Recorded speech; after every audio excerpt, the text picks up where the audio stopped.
នោះក៏នាំមកគេដល់រាប់ដល់ចុះពីលើកន្លែងដែលបុត្រតូចនោះនៅទៅឈប់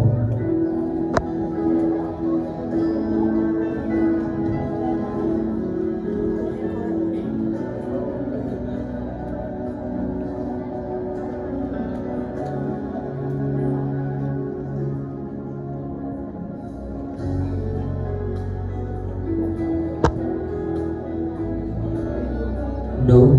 ពួកអ្នកនោះវាក៏មកដល់ដល់កន្លែងបុត្រតូចប្រសូត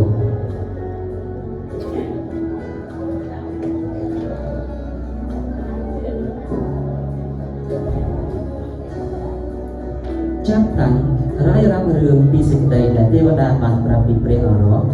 ហើយអស់អ្នកណាដែលឮក៏មានសេចក្តីអស្ចារ្យពីពាក្យដែលពួកអ្នកកងវាលបានប្រាប់មកតែម៉ារី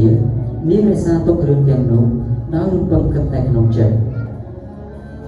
អូឥឡូវនេះយើងមកដល់ក្រុងយេរូសាឡិមហើយអូនោះគឺការដែលយើងកំពុងតែតាំងរកតែយើងញ៉ាំទៅ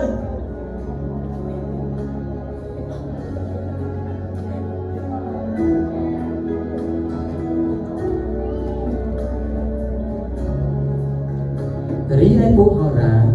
មានសេចក្តីអំណរជាខ្លាំងក្រៃដែលបានឃើញព្រះយេស៊ូវហើយក៏ចូលទៅក្នុងផ្ទះឃើញបុត្រតូចនៅជាមួយនឹងនាងម៉ារីជាមាតារួចក៏ក្រាបថ្វាយបង្គំព្រមទាំងបានយកទ្រព្យដ៏វិសេសរបស់ខ្លួន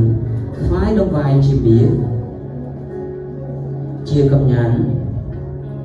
និងជាជ័រល្វីងតេដល់បុត្រតូចនោះរឿងព្រះរាជកំណើតព្រះយេស៊ូវគ្រីស្ទចប់ដោយបរិបូរណ៍